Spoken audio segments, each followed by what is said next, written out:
2009ஆம் ஆண்டு இலங்கை கிரிக்கெட் அணி பாகிஸ்தான் அணியுடன் விளையாடுவதற்கு சுற்றுப்பயணம் மேற்கொண்டிருந்தாங்க. 2009ஆம் ஆண்டு மார்ச் 3ஆம் தேதி ஒரு சம்பவம் நடக்குது. லாகூர் கடாபி சர்வதேச மைதானத்தில் பாகிஸ்தான் அணியும் இலங்கை அணியும் டெஸ்ட் போட்டியில் விளையாடிட்டு வராங்க. 2வது டெஸ்ட் போட்டியினுடைய 3வது நாள். அவங்க தங்கின ஹோட்டலில் இருந்து கடாபி சர்வதேச மைதானத்துக்கு விளையாடுவதற்கு போய் கொண்டிருக்கும் போது திடீரென ஒரு தீவிரவாத தாக்குதல் நடத்தப்படுது. இந்த தாக்குதலை இலங்கை கிரிக்கெட் அணி வீரர்கள் 6 பேர் பலத்த காயமடைந்து நாட்டுக்கு வராங்க.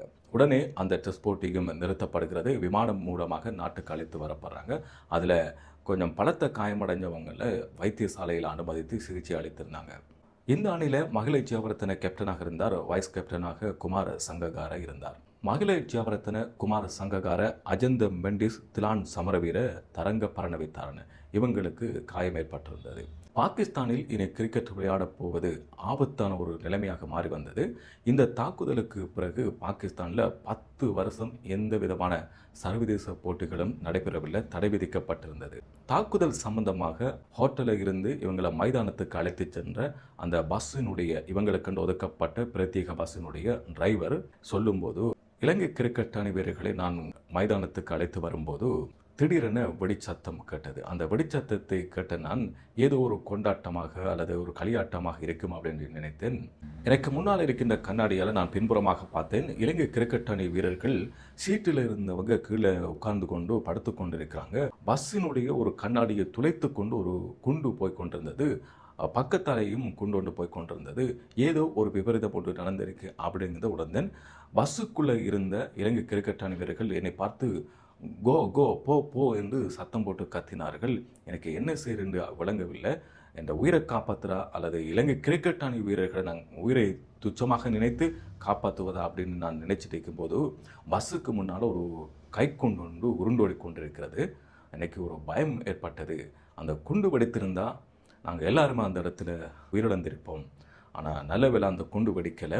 சரி, பஸ்ஸை 2வது கியரில் போட்டு அந்த நான் செலுத்திய பெரிய பஸ்ஸை 2வது கியரில் போட்டு வேகமாக செலுத்துவது ரொம்பவும் கஷ்டம். இருந்தாலும் இவர்கள் நம்ம நாட்டுக்கு வந்திருக்கின்ற விருந்தினர்கள், கிரிக்கெட் விளையாட வந்திருக்கிறாங்க, எப்படியாவது இவர்களை காப்பாற்றணும் அப்படின்னு சொல்லி நான் எனக்கு தெரிந்த வகையில் என்ற சக்திக்கு உட்பட்ட வகையில் வேகமாக வாகனத்தை செலுத்தி அவர்களை நான் உரிய பாதுகாப்பான இடத்துல கொண்டு போய் சேர்த்திருந்தேன்.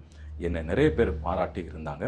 அந்த இடத்துல நான் என்னை காப்பாற்ற நினைச்சிருந்தா இலங்கை கிரிக்கெட் அணி வீரர்கள் அத்தனை பேரும் இறந்திருப்பாங்க. தீவிரவாதிகள் சுட்டி இருப்பாங்க. நான் பார்த்தேன், வீதி ஓரத்தில் 10 முதல் 15 பேர் கொண்ட ஒரு தீவிரவாதிகள் இருந்தாங்க. இவங்க 2 பேராக குழுக்களாக 2 பேராக சேர்ந்து தாக்குதல் நடத்தி கொண்டிருந்தாங்க. துப்பாக்கியால் சுட்டு கொண்டிருந்தாங்க. நல்ல வேளை எனக்கு ஒரு தைரியம் ஏற்பட்டு அவர்களை பாதுகாப்பாக நான் காப்பாற்றி இருந்தேன் அப்படிங்கிற அனுபவத்தை இவர் பகிர்ந்து கொண்டார். பாகிஸ்தானில் எந்த விதமான 10 வருஷமாக எந்த விதமான சர்வதேச கிரிக்கெட் போட்டிகளும் நடக்கவில்லை. பாகிஸ்தான் அணி ஏனைய நாடுகளுக்கு போய் கிரிக்கெட் போட்டிகளில் கலந்து கொள்ளும். இப்படி இருக்க பாகிஸ்தானில் விளையாடுவதற்காக இலங்கை கிரிக்கெட் அணி வீரர்கள் பாகிஸ்தானுக்கு சென்றிருக்கிறாங்க. இது ஒரு முக்கோண தொடர். இந்த முக்கோண T20 தொடரில் ஜிம்பாப்வே அணியும் கலந்து கொள்கிறது. அதுக்கு முன்னதாக இலங்கையும் பாகிஸ்தானும் கலந்து கொள்கின்ற மோதுகின்ற 3 சர்வதேச போட்டி. இந்த போட்டியில் தான் இப்போ இலங்கை அணி விளையாட்டிருக்கிறாங்க. முதலாவது போட்டி செவ்வாய்க்கிழமை 11ஆம் தேதி நடைபெற்றது. இந்த போட்டி நடந்திருக்கிற அந்த நேரத்தில் தான் இஸ்லாமாபாத்தினுடைய மாவட்ட நீதிமன்ற கட்டிடத்துக்கு அருகில் ஒரு தற்கொலை தாக்குதல் நடந்திருக்கு. இந்த தாக்குதலில் 15 பேருக்கு மேற்பட்டவர்கள் கொல்லப்பட்டிருக்கிறாங்க. 36 பேருக்கு மேற்பட்டவர்கள் காயமடைந்திருக்கிறாங்க. இந்த பாரிய தாக்குதல் இலங்கை கிரிக்கெட் அணி வீரர்களையும் பாதித்திருக்கிறது. ஏனென்றால் ஏற்கனவே இலங்கை கிரிக்கெட் அணி வீரர்களை இலக்கு வைத்து குறிவைத்து தாக்குதல் நடத்தப்பட்டது. நேரடியாக சுட்டார்கள் பஸ்ஸை நோக்கி. இதனால் மனநிலையில் இயல்பாகவே இலங்கை கிரிக்கெட் அணி வீரர்கள் பாதிக்கப்பட்டிருப்பாங்க. இந்த தற்கொலை குண்டு தாக்குதலில் பெரியதொரு தூர இடைவெளியிலையும் நடக்கலை. இந்த மேட்ச் நடக்கிற ராவல்பிண்டி மைதானத்திலிருந்து 17 கிலோமீட்டருக்கு உட்பட்ட அந்த தூரத்தில் தான் தற்கொலை குண்டு தாக்குதல் நடந்திருக்கிறது. இதனால் இலங்கை அணியினுடைய கிரிக்கெட் வீரர்கள் 8 பேர் எங்களுக்கு பயமாக இருக்குது, நாங்கள் நாட்டுக்கு போகிறோம் அப்படிங்கிறத அங்கே இருக்கின்ற கிரிக்கெட் மேலாண்மையாளர்களிடம் அதிகாரிகளும் சொல்லியிருந்தாங்க. அவங்க இங்கே கோரிக்கை ரிக்வஸ்ட் பண்ணியிருந்தாங்க கிரிக்கெட் சபைக்கு, இப்படி ஒரு சம்பவம் நடந்திருக்கு, நாட்டுக்கு போப்புறம் அப்படின்னு சொல்கிறாங்கன்னு சொல்லி.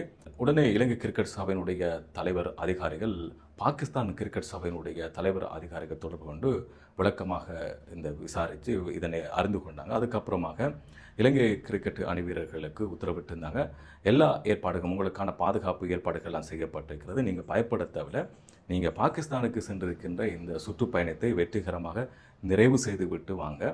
அப்படி நீங்கள் யாராவது எங்களுடைய உத்தரவை மீறி வந்தால் கிரிக்கெட் வீரர்களாக இருக்கலாம் அல்லது அதிகாரிகளாக அங்கு சென்றிருக்கின்ற மேலாண்மை அதிகாரிகள் இதுக்கு பொறுப்பாக போயிருக்கின்ற யாராவது அப்படி வந்தால் சட்ட ரீதியாக அதிகாரப்பூர்வமாக உங்களுக்கு எதிராக நடவடிக்கை எடுப்போம், ஒடுக்காற்று நடவடிக்கை எடுப்போம் அப்படிங்கிறது அறிக்கை மூலமாக இவங்க சொல்லியிருந்தாங்க. இதெல்லாம் மீறி நீங்கள் நாட்டுக்கு வந்தீங்கன்னு சொன்னால் உங்களுடைய இடத்தை நிரப்புறத்துக்கு இங்கிருந்து நாங்கள் கிரிக்கெட் வீரர்களை அங்கே அனுப்புவோம் அப்படிங்கிற ஒரு எச்சரிக்கையும் விடுத்திருந்தாங்க. அந்த நம்பிக்கை பாகிஸ்தான் கிரிக்கெட் சபையிடமும் நம்பிக்கை கொடுக்கின்ற வகையில் பேசியிருந்தாங்க. நீங்கள் பயப்பட தேவையில்லை, எங்களுடைய இலங்கை கிரிக்கெட் அணி வீரர்கள் அங்கே விளையாடுவாங்க, நீங்கள் பயப்பட தேவையில்லை.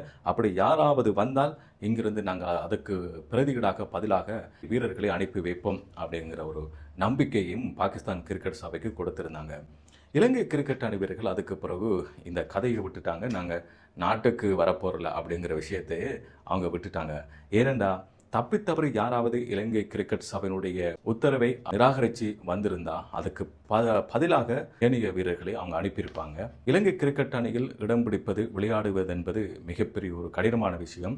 ஒரு மிகப்பெரிய வாய்ப்பு ஒன்று கிடைத்தால் அந்த வாய்ப்பை தக்க வைத்துக் கொள்வதற்கு போராட வேண்டும், மிக கடினமாக உழைக்க வேண்டும். இப்படி இருக்கும்போது எந்த வீரர்களும் தங்களுடைய வாய்ப்பை விட்டுக் கொடுக்க விரும்ப மாட்டாங்க. இலங்கை கிரிக்கெட் சபை பாகிஸ்தான் கிரிக்கெட் சபையிடம் எங்களுடைய கிரிக்கெட் அணி வீரர்களுக்கு நீங்கள் உத்தரவாதம் அளிக்க வேண்டும், நல்ல பாதுகாப்பை நீங்கள் வழங்க வேண்டும், சிறப்பான பாதுகாப்பை வழங்க வேண்டும் அப்படிங்கிற விஷயத்தை முன்வைத்திருந்தாங்க.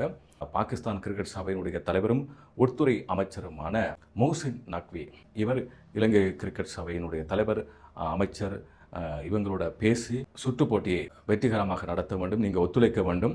அப்படி நீங்கள் இடையில இந்த போட்டியில் கைவிட்டுட்டு போனால் பாகிஸ்தானுக்கும் ஒரு அவமானம், பாகிஸ்தான் நாட்டுக்கு ஏனைய நாடுகள் வந்து விளையாடுவதற்கு மிகப்பெரிய தடையாக இருக்கும். நீங்கள் மிகப்பெரிய ஒத்துழைப்பு வழங்க வேண்டும், நாங்கள் எப்போதும் உங்களுக்கு நன்றி உள்ளவராக இருப்போம் அப்படிங்கிற விஷயத்தையும் அவர் சொல்லியிருந்தார். இதனால் 2 கிரிக்கெட் சபைகளும் பேசி கலந்து ஆலோசித்து சுமூகமான முடிவு எடுத்திருக்கிறாங்க. இலங்கை அணி இந்த தொடரில் முழுமையாக பங்கு பற்றும் அப்படிங்கிறத. இலங்கை கிரிக்கெட் அணி வீரர்களுக்கு இப்போ அதிவிசேட பாதுகாப்பு வழங்கப்பட்டிருக்கிறது, முப்படைகளின் பாதுகாப்பு வழங்கப்பட்டிருக்கிறது. அவங்க தங்கியிருக்கின்ற ஹோட்டல், அதனை சுற்றி உள்ள பிரதேசங்கள், அவங்க போகிற வார மைதானத்துக்கு போகிற வழி, அந்த வீதிகள் முழுக்க மிக பலமான பாதுகாப்பு பலப்படுத்தப்பட்டிருக்கிறது. இதனால் எந்த விதமான அச்சமும் கொள்ள தேவையில்லை. ஒவ்வொரு வீரர் மீதும் கவனம் செலுத்தி பாதுகாப்பு வழங்கப்பட்டிருக்கிறது. இதனால் இலங்கை கிரிக்கெட் அணி வீரர்களும் இப்போ மகிழ்ச்சியாக இருக்கிறாங்க, பயிற்சியில் ஈடுபட்டு கொண்டிருக்கிறாங்க. இன்றைக்கு நடக்க போகிற 2வது ஒரு நாள் போட்டியிலையும் அவங்க பங்கு பற்ற போகிறாங்க. இன்றைக்கு நடக்க போகிற போட்டி நேற்று வியாழக்கிழமை நடக்க இருந்த போட்டி தான். இந்த பிரச்சனையால் ஒரு நாள் ஒத்திவைக்கப்பட்டிருக்கிறது. சனிக்கிழமை நடக்க இருந்த போட்டி ஞாயிற்றுக்கிழமைக்கு ஒத்திவைக்கப்பட்டிருக்கிறது.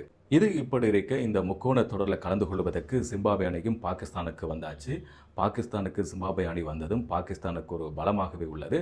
ஏனைய நாட்டினுடைய கிரிக்கெட் வீரர்கள் பயப்பட தேவையில்லை, பாகிஸ்தானில் பயப்படாமல் விளையாடலாம் அப்படிங்கிற செய்தியை சொல்லியிருக்கிறது. இலங்கை கிரிக்கெட் அணி வீரர்களும் நாட்டுக்கு திரும்பவில்லை. ஜிம்பாப்வே அணியும் பாகிஸ்தானை விளையாடுவதற்கு எந்த விதமான பயமும் இல்லை, அச்சம் இல்லை. எங்களுடைய பாதுகாப்பை நீங்கள் பலப்படுத்தி இருக்கிறீங்க, நாங்கள் வாரம் அப்படின்னு ஜிம்பாப்வே அணியும் வந்திருக்கிறதால இப்போ கலகலப்பான எதிர்பார்ப்பு மிக்க ஒரு பரபரப்பான ஒரு சுற்றுத்தொடராகத்தான் இந்த இலங்கை பாகிஸ்தான் ஜிம்பாப்வே கலந்து கொள்கின்ற T20 முக்கோண தொடர் இடம்பெறப் போகுது. இலங்கை அணி திரும்பி வந்திருந்தால், ஜிம்பாப்வே அணி பாகிஸ்தானுக்கு போகாமல் இருந்திருந்தால் மிகப்பெரிய ஒரு கேள்வியாக அமைந்திருக்கும். பாகிஸ்தானில் சர்வதேச போட்டி இனி வரும் காலங்களில் நடத்துவது. இந்திய கிரிக்கெட் சபைக்கும் பாகிஸ்தான் கிரிக்கெட் சபைக்கும் ஏற்கனவே முட்டி மோதிக்கொண்டிருக்கின்ற மிகப்பெரிய ஒரு பிரச்சனை போய்கொண்டிருக்கிறது. ஏற்கனவே பாகிஸ்தானில் 10 வருஷமாக எந்த விதமான சர்வதேச போட்டிகளும் நடக்கலை. இலங்கை கிரிக்கெட் அணி வீரர்கள் அங்கே விளையாடிட்டு இருக்கிற இந்த நேரத்தில் தற்கொலை கொண்டு தாக்குதல் நடந்திருக்கு. இப்படியெல்லாம் மிகப்பெரிய சம்பவங்கள் நடக்கின்ற போது இலங்கை அணியும் எங்களால் விளையாட முடியாது, பயமாக இருக்கு அப்படின்னு சொல்லி மீள திரும்புகிருந்தால் இந்திய கிரிக்கெட் சபையினுடைய அதிகாரிகள் இதை மிகப்பெரிய ஒரு பிரச்சாரமாக பயன்படுத்தி இருப்பாங்க. இதனால் பாகிஸ்தானில் சர்வதேச கிரிக்கெட் போட்டி விளையாடுவது மிகப்பெரிய ஒரு சவால் மிக்கதாக இருந்திருக்கும். எது எப்படி இருந்தாலும் பாகிஸ்தானில் இப்படியான சம்பவங்கள் நடைபெறாமல் பாகிஸ்தான் பாதுகாத்து கொள்ள வேண்டும். சர்வதேச போட்டிகள் நடக்கின்ற அந்த காலப்பகுதியில் கூட இப்படியான தற்கொலை தாக்குதல்கள், தீவிரவாத தாக்குதல்கள் நடைபெறாமல் பாகிஸ்தான் தங்களுடைய பாதுகாப்பை உறுதிப்படுத்த வேண்டும். இல்லை என்று சொன்னால் உலக அரசியல் போட்டி, உலக அரசியல் பொறாமை, இந்த விஷயத்தால் பாகிஸ்தானுடைய கிரிக்கெட்டுடைய எதிர்காலம் பாதிக்கப்படக்கூடியதாக இருக்கும். எது எப்படியானாலும் இந்த முக்கோணத்தொடர், பாகிஸ்தான், இலங்கை, ஜிம்பாப்வே கலந்து கொள்கின்ற இந்த முக்கோணத்தொடர், இந்த போட்டி எந்த விதமான பிரச்சனையும் இல்லாமல், எந்த விதமான சிக்கல்களுக்கு முகம் கொடுக்காமல், எந்த விதமான தீவிரவாத தாக்குதலுக்கும் உள்ளாகாமல் சுமூகமான முறையில் போட்டி நடந்து முடியணும் அப்படிங்கிறது தான் எங்களுடைய அவாவும் பிரார்த்தனையும். இந்த யூடியூப் சேனலை சப்ஸ்கிரைப் பண்ணாதவங்க சப்ஸ்கிரைப் பண்ணுங்கள். பெல் ஐக்கன் பட்டனையும் கிளிக் செய்து கொள்ளுங்கள். இது சம்பந்தமாக உங்களது கருத்துக்கள் என்ன அப்படிங்கிறத கமெண்ட்ஸில் சொல்லுங்கள்.